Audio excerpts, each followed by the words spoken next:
Le voyageur pouvait en effet profiter d'un autre réseau de communication performant, le réseau fluvial. Car les fleuves, en Gaule, sont un peu les autoroutes de l'Antiquité.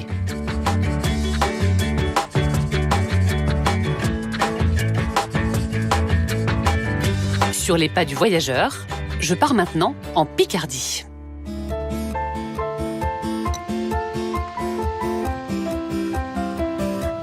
La Somme,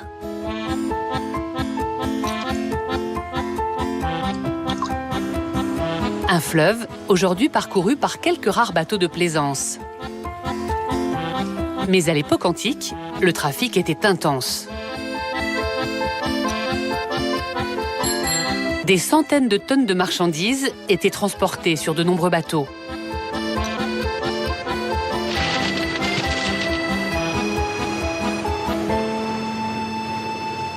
Les archéologues en ont retrouvé des vestiges en fouilles, des découvertes qui ont permis de reconstituer l'une de ces embarcations antiques. Alors je pars en croisière sur la Somme et vous allez voir que ce n'est pas de tout repos.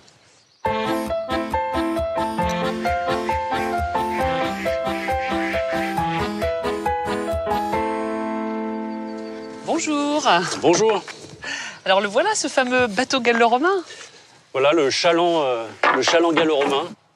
Et quelle est la particularité architecturale de ce bateau? En quoi est-ce qu'il est adapté à la Somme notamment La particularité, c'est un fond plat, complètement plat, ce qu'on appelle la sole, composé de plusieurs planches assemblées. C'est une sorte de coude, on appelle les membrures. Et cette particularité permet au bateau d'avoir un tirant d'eau très faible, c'est-à-dire il s'enfonce très peu dans l'eau, ce qui fait qu'on peut passer sur des hauts fonds finalement. Il y a très peu de risque d'échouage. Alors donc ça c'est vraiment c'est un bateau qui est adapté à l'endroit où il navigue. Il est adapté au milieu dans lequel il évolue.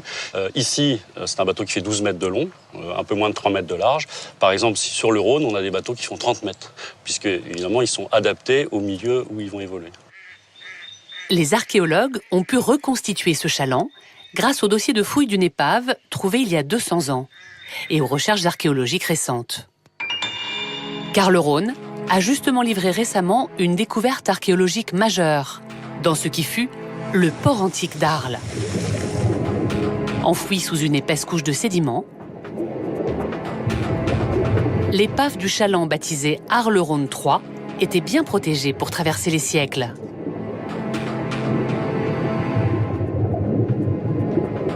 Après plusieurs campagnes de fouilles, le chaland est sorti de l'eau en 2011 pour être étudié et restauré.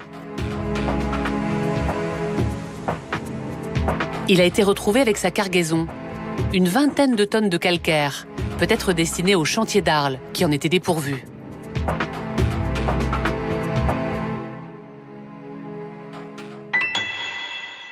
Retour sur la Somme. Me voici parti pour une navigation expérimentale à la manière des équipages d'il y a 2000 ans. Donc c'était des bateaux qui étaient tractés par la force humaine, pas par des animaux. Alors on a une équipe qui tire le bateau, ce qu'on appelle les haleurs. La traction animale est a priori peu utilisée, voire pas du tout. Il faut bien voir les difficultés par exemple qu'on a ici. La végétation est un écueil très important. Il vaut mieux avoir des hommes qui sont eux plus mobiles et peuvent s'adapter à des difficultés.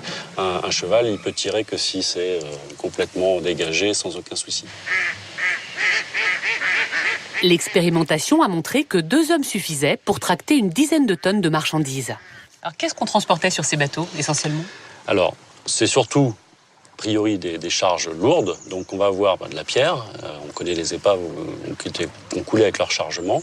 Donc l'agglomération d'Amiens est une agglomération importante où on a beaucoup de constructions en dur, avec notamment théâtre, il y a des villas autour. Donc on peut imaginer que ces matériaux, on a des carrières de pierre qui sont bien connues, étaient chargés dans ce genre de bateau et puis ensuite allaient être emmenés jusqu'à Amiens. C'était véritablement des autoroutes commerciales, les fleuves à l'époque. Des autoroutes qui permettent vraiment de desservir les grandes agglomérations et puis à partir des petits réseaux secondaires, aller jusqu'à la moindre petite agglomération, le petit village, le petit hameau, la villa, qui allait comme ça pouvoir être desservie très facilement. Le long des voies navigables, de grandes agglomérations vont donc se construire sur le modèle de Rome. Leurs ports se développent avec leurs entrepôts de stockage, leurs quais de chargement et de déchargement. L'activité y est intense. Lyon, Bordeaux, Paris, Nantes, Arles, certaines des plus importantes villes de l'époque se développent alors. Lyon, évidemment, la capitale des Gaules, a un port très important. On mentionne dans l'Antiquité la présence de dizaines de langues qui sont parlées dans le port. Tout le réseau des fleuves en Gaule joue un rôle fondamental dans l'économie, dans la circulation des marchandises. Le Rhône, la Saône, la Loire, la Seine, qui sont des fleuves qui viennent quasiment, pratiquement, traverser le territoire de part en part. Certaines voies ne servent qu'à passer d'une rivière à l'autre. On utilise véritablement le réseau fluvial comme une sorte de toile d'araignée. Et on pourrait même parfois se demander si le réseau routier ne s'inscrit pas plutôt en complément du réseau fluvial. Sur la Somme, l'expérimentation des archéologues se poursuit. Direction maintenant l'arrière du bateau, pour comprendre comment il est dirigé.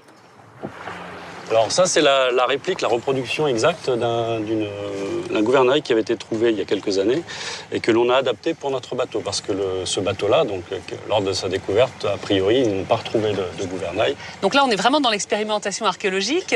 Est-ce que tout est au point sur ce bateau? Justement, ce gouvernail, tout ça, est-ce que tout fonctionne bien? Ou est-ce que vous êtes encore en train de chercher, d'essayer Alors, en fait, ça fonctionne correctement, mais c'est pas tout à fait satisfaisant. On se rend compte que dans les méandres, on a quand même beaucoup de mal à diriger le bateau de manière fine, et on est souvent un peu projeté sur la berge. Vous voulez essayer? Allez. Allez, Je veux pas mettre tout le monde à l'eau non plus. Je veux pas vous faire à peu près droit. courir des risques. Faut bien la tenir. Il vaut mieux une ligne droite quand même. Fermement. Donc là, si.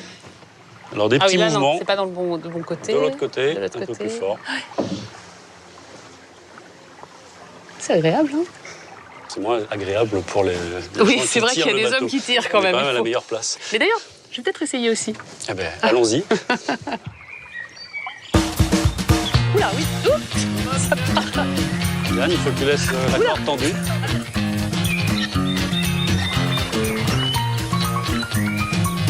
Ah, je fais pas ça tous les jours, hein. C'est pas la peine de m'embaucher. C'est là qu'on... Et quand le voyageur marche le long des fleuves, il parvient à la mer.